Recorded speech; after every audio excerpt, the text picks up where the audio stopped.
구약성경 사무엘상 18장 10절에서 16절까지 우리 한 목소리로 함께 봉독하겠습니다.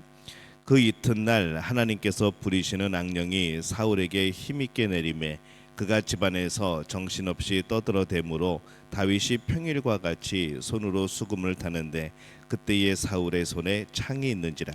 그가 스스로 이르기를 내가 다윗을 벽에 박으리라 하고 사울이 그 창을 던졌으나 다윗이 그의 앞에서 2번 피하였더라.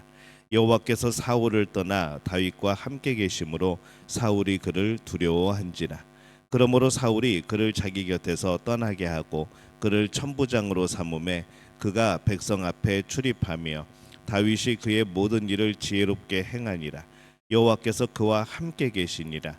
사울은 다윗이 크게 지혜롭게 행함을 보고 그를 두려워하였으나 온 이스라엘과 유다는 다윗을 사랑하였으니 그가 자기들 앞에 출입하기 때문이었더라. 아멘.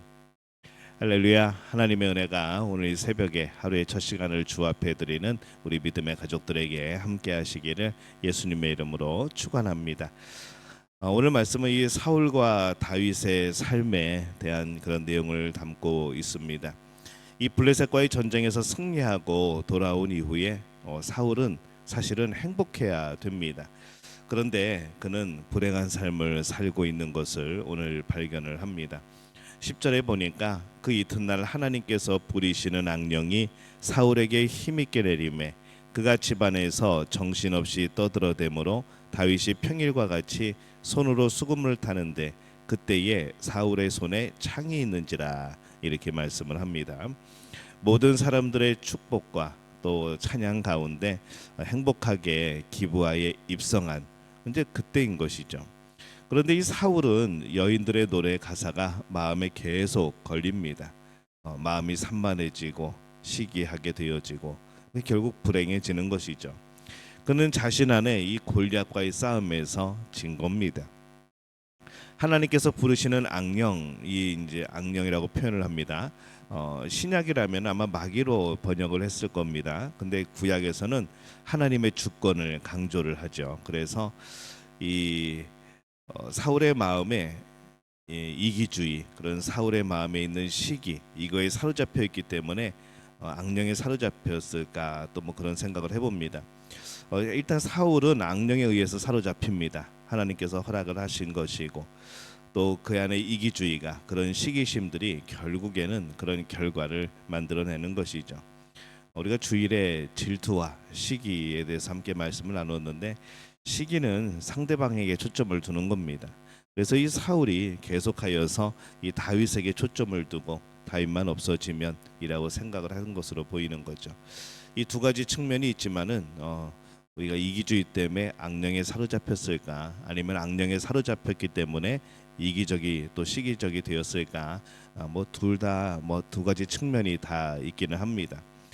이 사울은 자신의 군대가 골리앗과 블레셋을 이겼으나 자신은 자신 안의 골리앗과의 싸움에서 이기지 못한 거죠.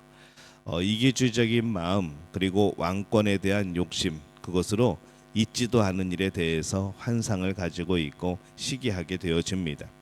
또 불안합니다. 그래서 이 악령은 사람의 탐욕, 이 불안을 굉장히 좋아합니다. 그것에 편승하여서 죄를 짓게 만들죠. 사울은 다윗을 향하여 창을 던집니다. 그것도 2번이나 던집니다. 다윗은 어린 소년입니다. 그는 믿음으로 골리앗과 싸워 이긴 참 기특한 그런 소년이죠. 다윗이 아니었으면은 이스라엘 군대는 큰 패배를 당했을 겁니다. 그런데 이 사울은 바로 며칠 전의 일임에도 불구하고 다윗을 향해서 창을 던집니다. 죽이려고 하는 것이죠. 대체 어떻게 이런 일을 할 수 있을까 생각을 해보게 됩니다.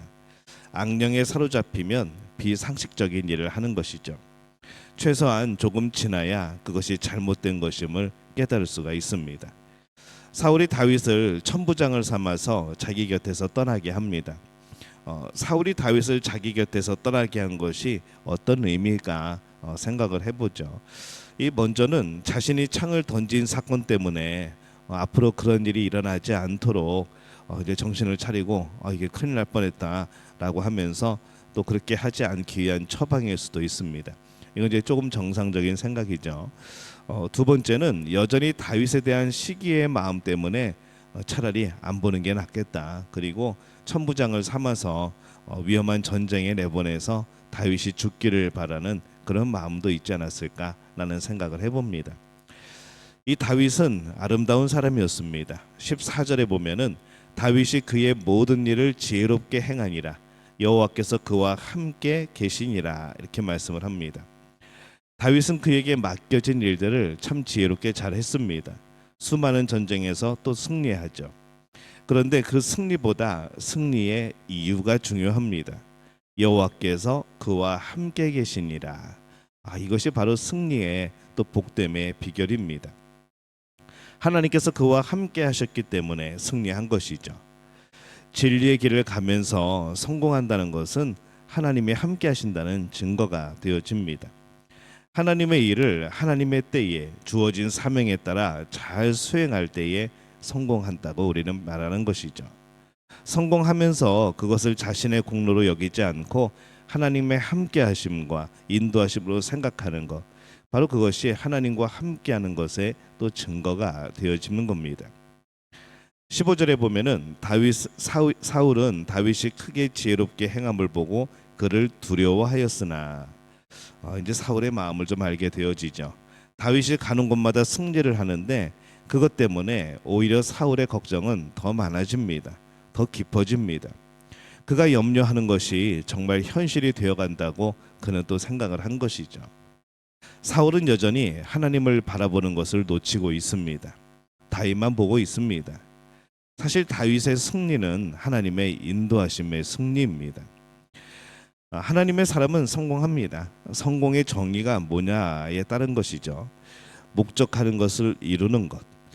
이 신앙인은 반드시 그가 목적하는 것이 이루어집니다. 신앙인의 가장 큰 특징은 성공이라는 것이죠. 이 다윗의 경우에서 우리가 그것을 봅니다.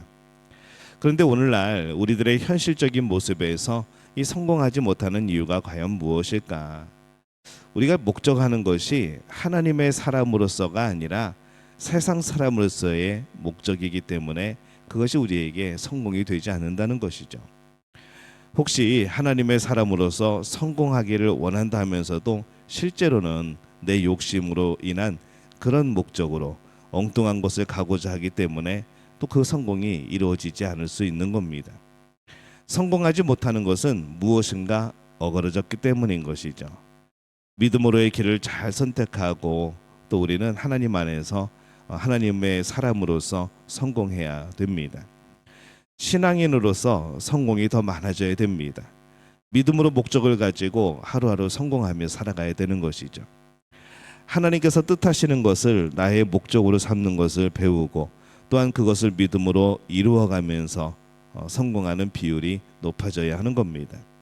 그래서 우리가 이제 점점 나이를 먹어갈수록 우리는 하나님 안에서 성공한 일들이 많아야 하는 것이죠. 하나님의 사람의 특징은 성공이라고 그랬습니다. 우리가 이것을 기억해야 됩니다. 하나님은 여전히 우리를 향하여 선한 뜻을 가지고 계십니다. 우리는 그것에 성공해야 하는 것이죠. 16절에 보면은 온 이스라엘과 유다는 다윗을 사랑하였으니 그가 자기들 앞에 출입하기 때문이었더라 이렇게 기록을 합니다. 많은 사람들에게 다윗이 사랑을 받습니다. 하나님의 사람의 또 특징은 사랑받는 겁니다. 사람들은 우리를 잘 모릅니다. 그래서 오해도 합니다. 그러나 기본적으로 하나님의 사람은 기본적으로 사랑받는다는 것을 기억해야 되는 것이죠. 우리 안에 하나님이 함께 하시면 우리는 사랑스러운 사람이 되어집니다. 그러니 하나님과 함께 한다는 것은 사람들에게 사랑스러운 사람이 된다는 것을 의미하기도 하는 것이죠. 어떻게 해야 사랑스러운 사람이 될 수 있을까? 어떻게 해야 하나님과 동행하는 사람이 될 수 있을까? 내가 할 수 있는 작은 일에서 하나님을 의지하고 하나님 보시기에 사랑스러운 일들을 행하는 겁니다. 큰 거를 하려고 하는 것이 아니라 내 삶의 작은 부분부터 하나님을 사랑하는 것으로 시작해야 되는 것이죠. 악령과 동행하는 사울, 하나님과 동행하는 다윗, 오늘 굉장히 대조적으로 등장을 합니다. 악령과 동행하는지 성령과 동행하는지 겉모습으로는 잘 드러나지 않을 수 있습니다. 그러나 그의 삶에서 드러나는 것이죠. 미워하는 사람이 되지 말고 시기하는 사람이 되지 말고 사랑하는 사람으로 살게 되기를 축복합니다. 믿음으로 성공하고 하나님의 사람으로서 성공하는 그런 사랑스러운 우리 믿음의 가족들 되시기를 바랍니다. 오늘 하루도 하나님과 동행하며 하나님의 사람으로서 성공하는 그런 복된 우리 모두가 되어지시기를 예수님의 이름으로 축원합니다.